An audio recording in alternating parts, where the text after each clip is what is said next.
Okay, let's move on from this to Twitch won't exist in 7 years. Twitch has been on a steady decline for the... Look at the peak. Brother, why do you think it's on a steady decline? Look at that. It exploded. What happened during 2020 that like led to Twitch's explosive popularity? I can't think about what it was. What do you think it was? Was it Among Us? Was it Fortnite? No. Oh, that's right. Nobody could go outside. That was what was going on. In a lot of markets, kids didn't have school. They were being schooled from home. That's it. That's it. Of course it's going to decline the past 2 years, and they have no idea how to... And it's like it's gotten reduced back to 2019 levels, which is, I think that's what it's at. If I'm not mistaken, I don't know what this is saying at this point, but fix it. They're potentially losing hundreds of millions of dollars per year, laying off hundreds of employees, banning some of their most important creators, implementing useless features, and are constantly proving how... Okay, again, not to, like, listen, this is no diss on Gideon. Like, Aiden, Kai, Dr. Disrespect were all, like, sizable content creators on the platform. But, like, Gideon is a massive content creator, but not on Twitch. You know what I mean? He could have had a sizable audience. I think he's, like, a very good live streamer. But, like, he did one stream and got banned. You know what I mean? So... like, this implies that, like, Gideon's a Twitch streamer in the same way that these guys are. You know what I mean? Originally. Creators implementing useless features and are constantly proving how little they know or care about the live streaming community. Twitch has been the biggest live streaming platform for the better part of a decade, but there is some but I do agree that Twitch doesn't take care of, like, its pool of talent or itself right now, and which is way too in the claws of Amazon to do anything that is like valid or good. I don't even know what the solution could be, really. I do think that the streaming industry and the streaming space is basically, it's a hard market to correctly figure out how to monetize. But also on top of that, it's like, it requires a lot of time. And if you're not literally, forced to be indoors, like during COVID, it's going to be hard to maintain a large audience, an audience that's like ever growing. We don't know how many total paid subscribers there are on Twitch. I did find this metric from Stream Hatchet that says in April of 2021, Twitch had 8.7 million subscribers, where 43% of them were Amazon Prime subs. A Prime subscriber is someone who gets an ad-free experience. Like, that is Amazon money. Anytime you subscribe to me with a Twitch Prime, obviously I only get a percentage of it, but still, that's like Amazon's money directly in my pocket. That is basically like Twitch giving me extra dollars. Anyways, this graph indicates that in the month of April, Twitch had 4.7 million paid subscribers, times $5, which is 23.5 million, times 12 months average, which would be about $282 million in sub revenue in 2021. But Twitch... Yeah, there's no way. That was way outdated and inaccurate, by the way. That might be only with the U.S. We just split up by regions, and they're all kinds of autonomous. Yeah. $1 for Primes, what? He's saying $1 for Primes because, like, a subscription is $5, so the Prime is technically supposed to be $5, but Twitch takes whatever percentage. He's running it off of 50-50, so...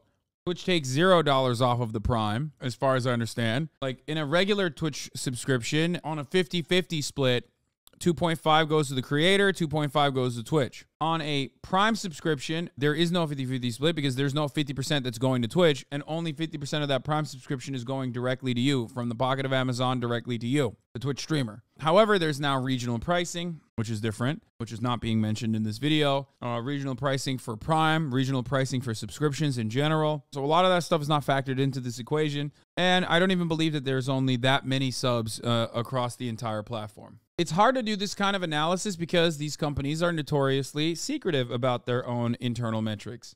So I don't know. I don't know how to describe it. I don't know what the perfect answer is for you. I don't know what the actual details are because I don't know. I simply do not know. I can only tell you what I do know from my end. Some people argue that Twitch taking a 50% cut of sub revenue is just an act of greed because most of their money comes from advertising. Now, 141 to 600 million. I think the reason why they do that is because they want to push for ads. Because, like, even with his own metric, the widest of estimations, like it's not that much money in comparison to how much money they could be making through ad revenue or how much money they make through ad revenue. Like, think about it. There's 2.8 billion, right? And he's talking like $600 million of revenue coming in the highest estimate just from subscription money. Like, if they were actually making all the money from subscriptions, they would pump turbo. Why the don't they do that? Because that's 100% going to Twitch. There's like a percentage that you get, I think, off of like however many turbo watchers are avoiding ads on your stream or some shit. They don't promote that. You want to know why? Because they want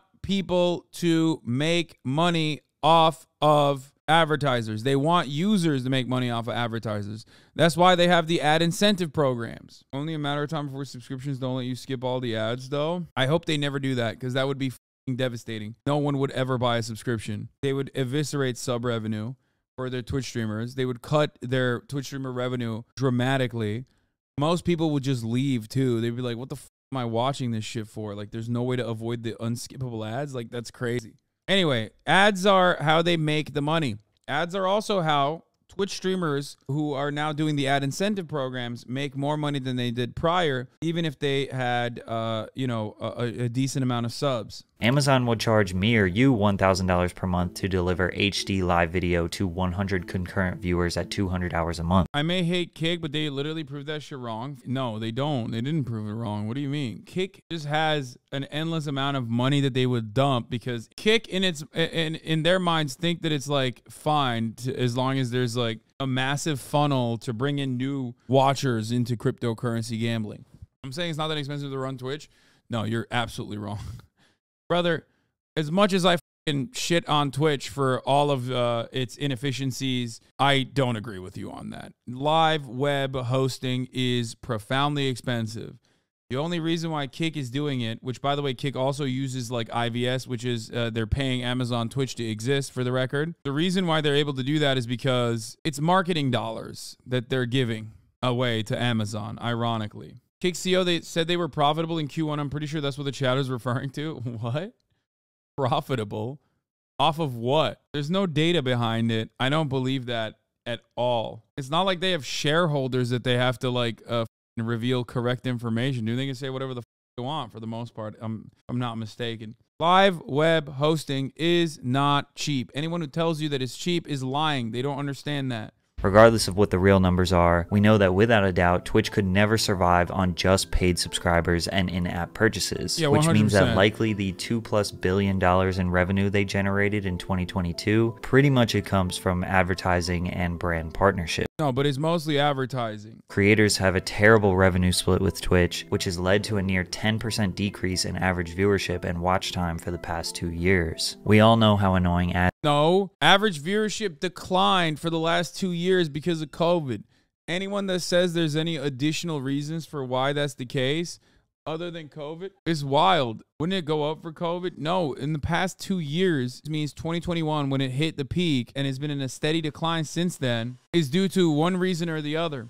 Except a lot of the factors that he is mentioning here came after the decline had already started. Twitch's stats and analytics for the past 365 days, if you look at, like, here, Twitch stats in the long term, looking at average viewership. In January 2016, peak viewers is 1.2 million. Average viewership across the board in January 2016 is 646,000. Then it peaks at, you know, May 2021 at around 3 million average viewers and like 5.8 million peak, right? There's higher peaks, but the average drops from there, that point on. This is the highest number of average viewership that Twitch has seen. Now let's go back to before COVID.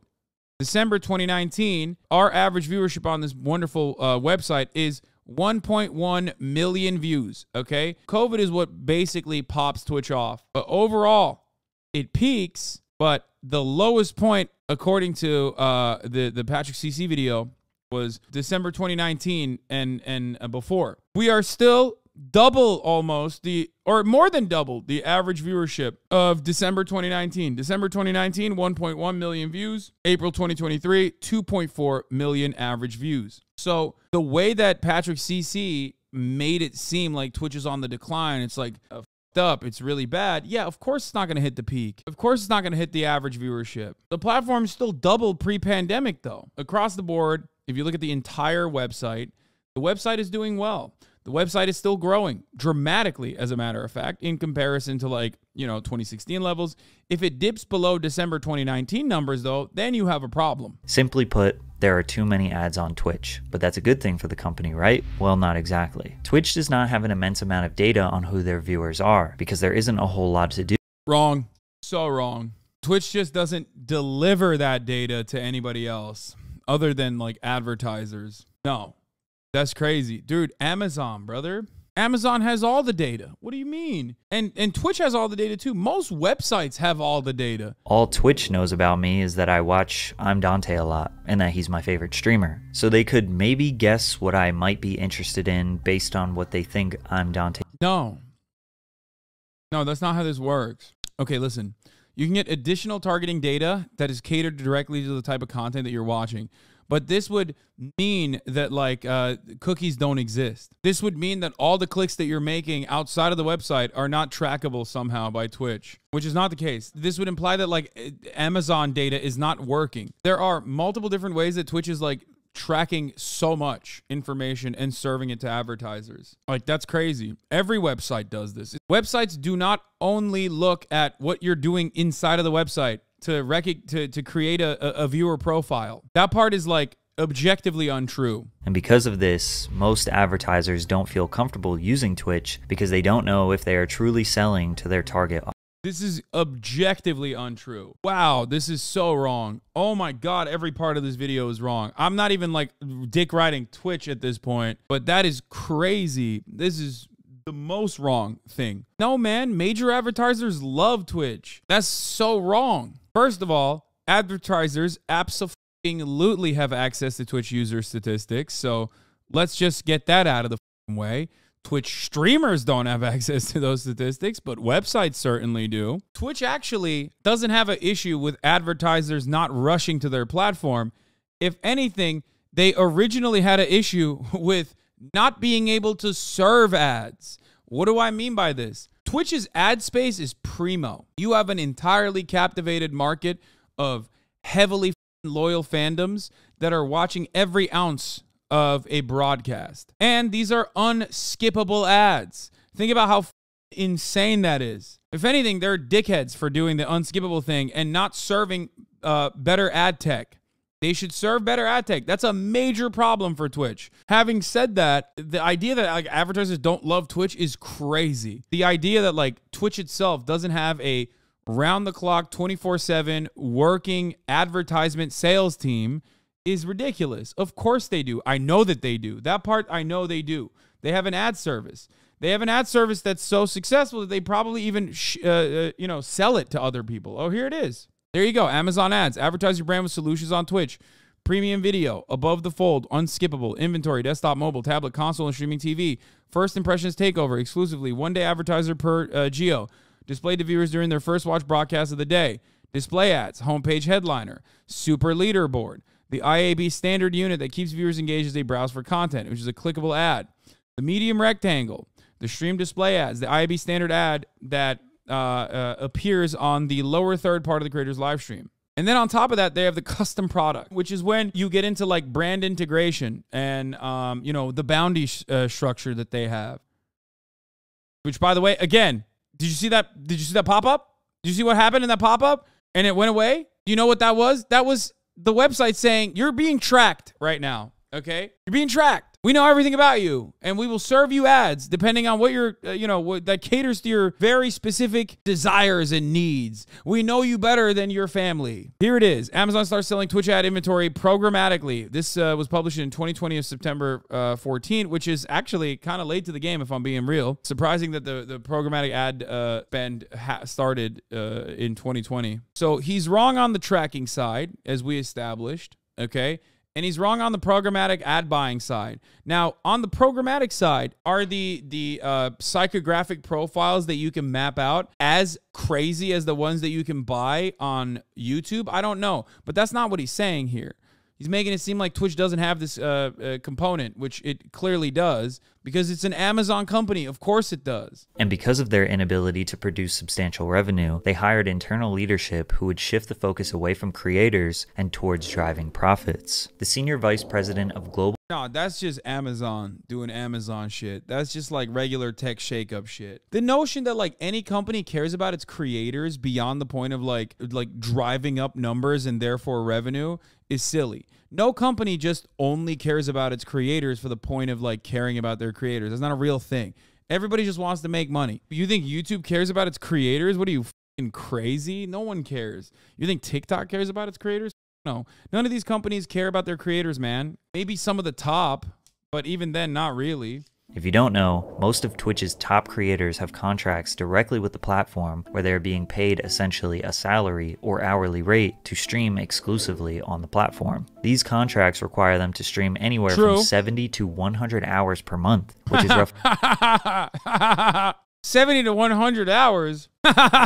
Okay.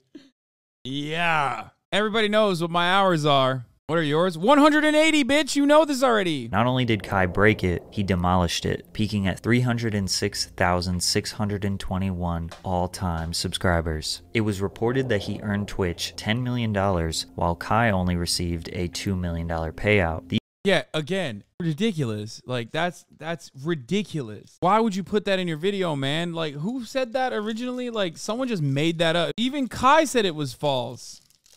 These numbers were false, and Kai did not appreciate the thank God. Narrative. Twitch made $15 to $20 million.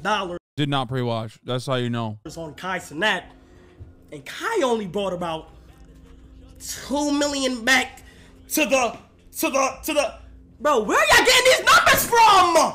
Kai breaking the sub record was huge news, covered by publications like the BBC and Bloomberg, and most of us would assume that Twitch would do anything to boost Kai up. After all, he made history on their platform. At the very least, they would try to use this amazing moment. I mean, look at the guy underneath. He literally left. The other guy also left. Not Iron Mouse, though. She's here. Twitch is very top-heavy, meaning the top creators are making all of the money. Only 5% of Twitch streamers made over $1,000 in 2021, and 50% of all of their revenue comes from 1% of their creators. Kai became a 1%er without getting an exclusive contract, which means Twitch... A lot of Twitch streamers don't, though. Can you explain that again? The Wall Street Journal found that the top 1% of paid Twitch streamers command over 50% of all direct platform revenue, and that only 5% of streamers have made over $1,000 from direct platform earnings so far in 2021. Yeah. Which is very top heavy. The 1% also isn't like me, Kai, XQC. It's like much smaller content creators are also factored into that top 1% for the record. Because they don't think he will leave. His largest audience and main financial vehicle is on Twitch, and if it was up to them, they wouldn't give streamers contracts to begin with. They want to get to a point where they aren't as reliant on the top 1% of creators. So if someone leaves the platform, they will be just fine. YouTube... That's not true. Twitch wants the top content creators to stay on the platform as cheaply as they can. There was a time and place when the marketplace was way more competitive where they would literally drop the money bags on you. They will never do that again. That was a big mistake, in my opinion, from like if I am to put my capitalist hat on for a moment. And now they're doing the exact opposite, where they're just like trying to, you know, milk you even harder, as hard as they can off of the revenue that you're generating.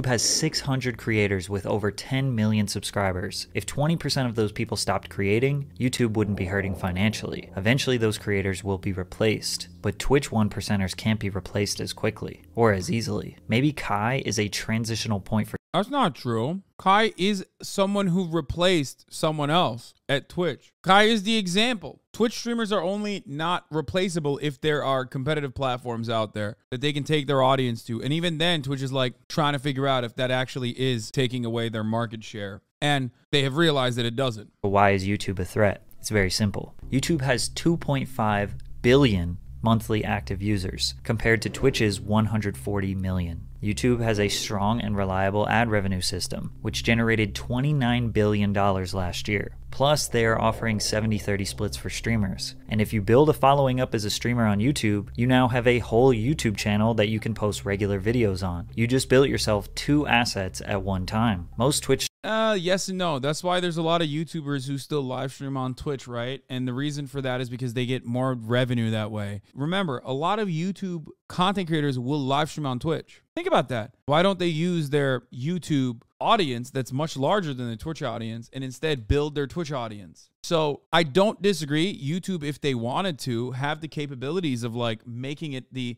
largest live streaming platform on the planet.